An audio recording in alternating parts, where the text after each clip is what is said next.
Le classique du jour, Dracula de Bram Stoker. Chapitre 4. Journal de Jonathan Harker. Suite. Je me réveillais dans mon lit. Si vraiment je n'avais pas rêvé tout cela, alors sans doute le comte m'avait-il ramené ici. J'essayais de m'en assurer, mais je ne pus arriver à aucune certitude. Évidemment, je voyais autour de moi ce que je pouvais prendre pour des preuves. Par exemple, mes vêtements soigneusement pliés et posés sur une chaise, contrairement à mes habitudes. En revanche, ma montre était arrêtée, alors que je ne manque jamais de la remonter avant de me coucher, et d'autres détails encore. Mais non, tout cela ne prouvait rien, si ce n'est peut-être que j'avais été distrait la veille au soir, ou même, pour l'une ou l'autre cause, fort troublé. Il me fallait chercher des preuves véritables, d'une chose pourtant je me félicitais. Si le comte m'avait réellement ramené ici et déshabillé, il l'avait fait en toute hâte, car le contenu de mes poches était intact. Certes, eût-il trouvé ce journal, il n'y aurait rien compris, n'y aurait vu qu'une affaire fort déplaisante pour lui, et l'aurait pris pour le détruire aussitôt. En regardant autour de moi, dans cette chambre, où pourtant j'avais connu tant d'angoisses, tant de frayeurs, il me semblait que j'y étais maintenant à l'abri, car rien ne pouvait être plus épouvantable que ces femmes horribles qui attendaient, qui attendent, de sucer mon sang. 18 mai. J'ai voulu revoir cette chambre en plein jour, car je dois à tout prix connaître la vérité. Quand j'arrivai à la porte, au-dessus de l'escalier, je la trouvai fermée. On avait essayé de la remettre en place contre le montant.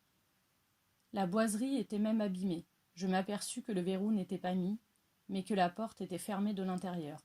Je crains donc de ne pas avoir rêvé, et dorénavant, il me faudra agir en partant de cette quasi-certitude. 19 mai.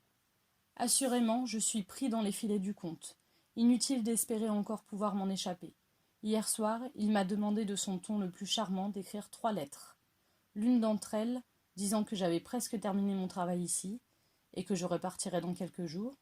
L'autre, que je repartirais le lendemain même. La troisième, enfin, que j'avais quitté le château et que j'étais arrivé à Bistritz.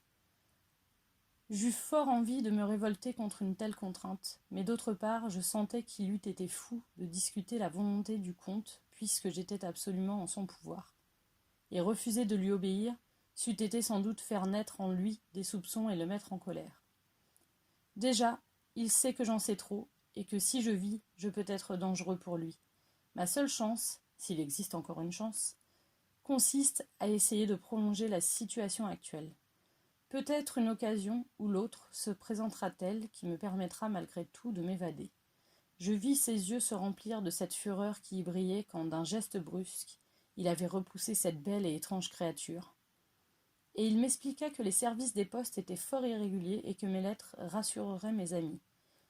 Puis il me dit que, pour ce qui était de la dernière lettre, il la ferait garder à Bistritz jusqu'à la date où je devrais réellement partir, à supposer que mon séjour se prolongeât.